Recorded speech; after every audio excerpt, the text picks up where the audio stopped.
Hello दोस्तों, good morning. Good morning नहीं, good afternoon, क्योंकि दोपहर का समय है। मैं जा रही हूँ, अपना हाथ धो के आई हूँ खाना खाने। जिसको जिसको भी खाना हो तो आ जाओ, क्योंकि अभी मैं काम वाम करके फुर्सत हुई हूँ। मैंने सोचा कि ब्लॉग ही बना दूँ। आप लोग कैसे हैं? सब लोग अच्छे होंगे। आज ये मेरा बउआ है, बउआ लेटा हुआ है। बउआ कैसे हो? ये खा पी के सो रहा है, लेटा हुआ है ना बउआ? ये लेटा हुआ है, मेरा बउआ खा पी के लेटा हुआ है।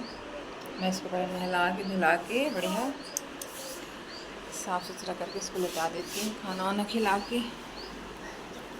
और मैंने सोचा थोड़ा सा ब्लॉग भी बना दूँ, क्योंकि मुझे टाइम नहीं मिलता ना, इसकी वजह से मैं ब्लॉग नहीं बना पाती। शॉर्ट वीडियो ही बनाती रहती हूँ। आप लोगों को अपनी ज़िंदगी के बारे में कुछ बताना चाहती हूँ। मेरी शादी के हो गए 10 साल या ज़्यादा हो गए, 15 साल हो गए मेरी शादी को।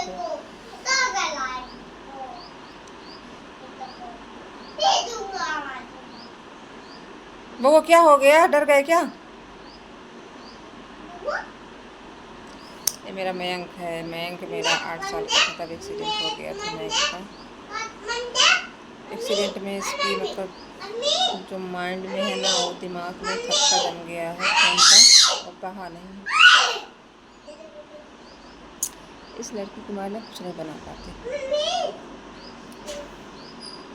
इसके दिमाग में ना तो चोट आई हुई नहीं है, लेकिन खून का मतलब थक्का जम गया। डॉक्टर बोल रहे हैं जो धीरे धीरे निकलेगा तब इसकी याददाश्त आएगी।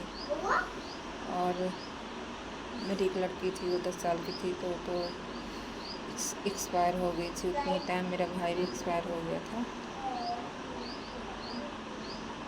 और मेरे हस्बैंड भी एक्सपायर हो गए हैं। 3 साल होने वाले हैं। इस जुलाई से 3 साल हो जाएंगे। 2020 में एक्सीडेंट हुआ था इन लोगों का। जनवरी में मेरे हस्बैंड का मतलब माइंड की नस फटी थी। 11/1/2020 में। फिर मेरे बच्चों का एक्सीडेंट हुआ फरवरी में, 17 फरवरी 2020 में। 1 महीने बाद इन लोगों का हुआ। मैं 1 महीने कानपुर में थी। अपने हस्बैंड को लेके जब लौट के आई, मैंने सोचा 1 महीने बाद अपने बच्चों से मिलूंगी। बच्चों से जब मिली 2-3 दिन तो रही, फिर अपने मायके आई अपने हस्बैंड को लेके। मायके में बच्चों को छोड़ दिया। इसके बाद में अपने मामा के यहाँ हस्बैंड को लेके चली गई। दूसरे दिन मतलब जिस दिन आई तो उस दिन संडे था, दूसरे दिन मंडे था। 2 बजे की बात है जब एक्सीडेंट मतलब हो गया था मेरे बच्चों का। मेरा भाई अपने बच्चे को लिवाने जा रहा था स्कूल। स्कूल जाना था।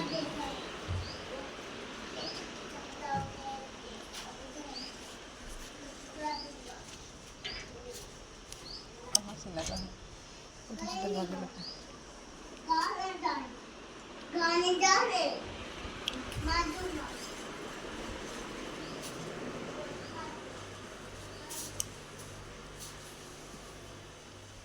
उधर पे ना आवाज़ बहुत आ रही थी, तो मैं बता नहीं पा रही थी। बताने में थोड़ा आवाज़ बेटुकी आ रही थी, इस वजह से। इधर अंधेरा है। मेरे बच्चों का एक्सीडेंट हो गया और मैं अपने मामा के यहाँ थी अपने हस्बैंड को लिए। उनकी भी याददाश्त चली गई थी, उनकी भी नली वली पड़ी थी, नाक से नली और पेशाब नली। जब मेरे बच्चों का एक्सीडेंट हो गया तो मेरी बहन ने, छोटी वाली बहन ने फ़ोन किया हम लोगों को कि मतलब मयंक का, महक का और भाई साहब का, हम लोगों के बड़े भाई थे, उनका एक्सीडेंट हो गया। हमने सोचा ऐसे ही मजाक में बोल रही है, तो मेरे छोटे भाई ने बोला कि चलो मरने दो।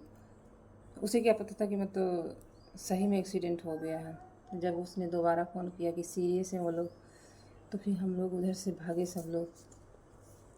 मेरे मामा हनुमान जी के मंदिर में पूजा वूजा करा रहे थे, मतलब भंडारा था, बहुत बड़ा भंडारा था। वहीं हस्बैंड को भी लेके गए थे कि शायद थोड़ा मनोकामना से मतलब दुआ लग जाए, कुछ ठीक हो जाए। हम लोगों को ये थोड़ी पता था कि मतलब बच्चों को इस तरह हो जाएगा, किसी को भी नहीं पता था। जब मामा को सूचना गई तो मामा एक कोने में जाके एक कमरे में रोने लगे, किसी को भी नहीं बताया। जब मतलब जनता को पता चला कि प्रधान जी की मतलब भांजा ख़त्म हो गया है, भांजे की भांजी भी ख़त्म हो गई, एक्सीडेंट हो गया, तो वहाँ हाहाकार मच गया और सब लोग, पूरी जनता शोर मचाने लगी और भंडारा वंडारा सब बंद हो गया, पूजा पाठ सब बंद हो गया। और उधर से सब लोग 4 पहिए में भागे। जब इधर आए हॉस्पिटल में तो सरकारी अस्पताल में मतलब भाई ही पहले मिला, तो मैं अपने भाई से चिपक के खूब रोने लगी। और मेरे बच्चे तो जैसे थे, तो मेरे जो बच्चे थे तो बिल्कुल मतलब देखने लायक नहीं थे वो। मेरी मम्मी आ गई, मेरे बच्चों का एक्सीडेंट हो गया, तब हम लोग उधर से दौड़े। मेरा भाई तो ख़त्म हो गया था तुरंत, लेकिन जब मेरा भाई गिरा था तो मेरा भाई ये बोल रहा था कि मतलब बच्चों को उठाओ, मुझे ना देखो, बच्चों को उठाओ।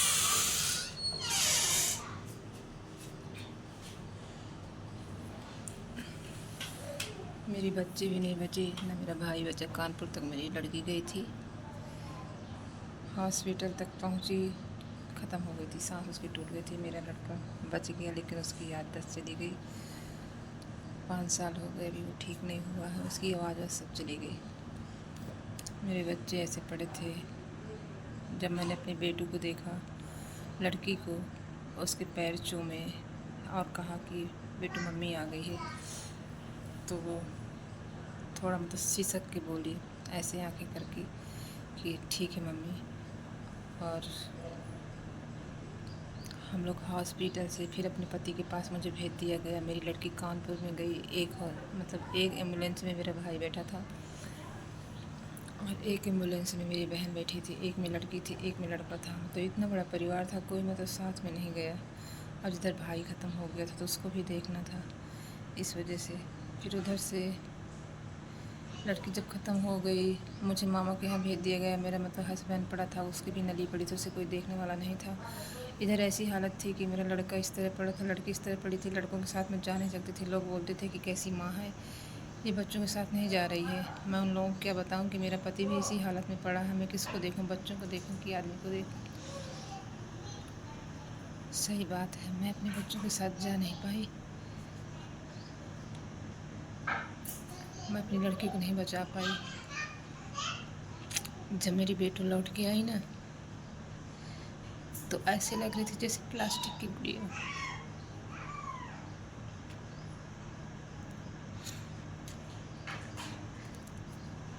चिपक के रो भी नहीं सकी, क्योंकि लोगों ने मुझे पकड़ लिया था। मेरी बेटी इतनी अच्छी थी, इतनी होशियार थी, आज होती तो मेरे बराबर की होती। आज मेरा लड़का पड़ा है, वो भी मेरे बराबर का होता। भगवान जब बिगाड़ता है ना, तो एकदम से बिगाड़ देता है। ना मेरा हस्बैंड रहा इस दुनिया में, न मेरा लड़का है तो लेकिन किसी काम का नहीं है मेरी आंखों के सामने। इतने बोझ में भगवान से ही कृपा करता कि मेरा लड़का ठीक हो जाए कम से कम।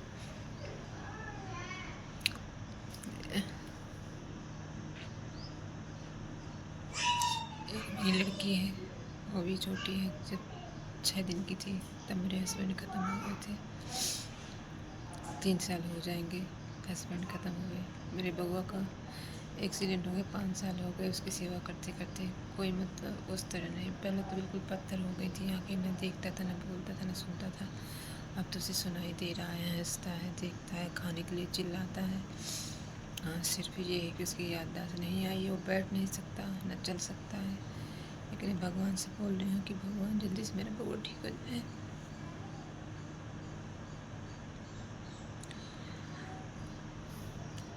क्योंकि इस दुनिया में कोई नहीं होता अपने सिवा। जब तक मैं हूँ, जब तक अपनी बहू की सेवा कर रही मैं न रहूँगी तो उसकी सेवा कौन करेगा।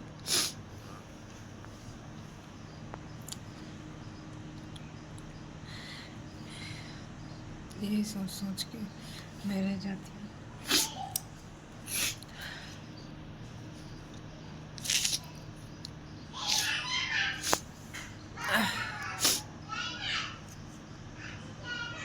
मेरे लड़के को डॉक्टर बोल रहे थे कि मतलब इसके ऊपर पता नहीं कौन से देवताओं की छत्र छाया है कि ये बच गया, इतने अटैक आए, इतने अटैक आए कि कोई बचने की संभावना नहीं थी। मेरे ससुराल वाले मुझे बच्चे से मिलने नहीं जाने दे रहे थे क्योंकि मेरा पति घर में पड़ा हुआ था। कहते नहीं तुझे पति को देखना है, लड़की को नहीं देखना है। लेकिन किसी तरह जब मैं डॉक्टर ने बोला कि बच्चे की माँ को बुलाओ, तो मुझे जब सूचना मिली तब मैं ज़बरदस्ती मतलब 2-3 दिन के लिए मैं अपने बच्चे के पास चली गई। मेरे पति ठीक हो आए थे, दवा भी अपने हाथ से खाने लगे थे। मैंने सोचा जब अपने हाथ से दवा ववा खा लेते हैं तो कम से कम थोड़ा सा अपने बच्चे को तो देखा। जब मेरे बच्चे की हालत ऐसी थी तो मैं बच्चे को देखने गई तो मेरा बच्चा मतलब बेहोश पड़ा था, खूब फूल गया था। बेहोश कर देते थे, थोड़ा सा होश आता था तो दवा खिला देते थे, फिर बेहोश कर देते थे। उसे कोई मतलब वो नहीं था, उसकी भी याददाश्त जा चुकी थी। मैं उसकी आवाज़ सुनने के लिए मतलब कान तरस रहे थे। जब उसकी मतलब नली वली इधर पड़ी थी, एक सांस लेने के लिए एक नाक में पड़ी थी, और जब बच्चे की मतलब इधर की नली निकली तब उसकी आवाज़ निकली, लेकिन वो रोया, बोला नहीं, रोया। तब कुछ सांस में सांस आई कि चलो बच्चा मेरा रो रहा है। रोते रोते 5 साल हो गए, वो रोता ही है लेकिन बोल नहीं रहा है कुछ। ऐसी हालत हम लोगों की थी कि ऐसी हालत भगवान किसी की न करे। माँ हूँ, लेकिन क्या करूँ, जीना है, अपने बच्चों के लिए खाना है, हंसना है, सब कुछ करना है तो अपने बच्चों के लिए। बस यही ब्लॉग यहीं पे ख़त्म करते हैं। दूसरा ब्लॉग दूसरे दिन बताऊंगी, दूसरी अपनी कहानी अगले दिन बताऊंगी। जो गलती है सभी से क्षमा मांगती हूँ।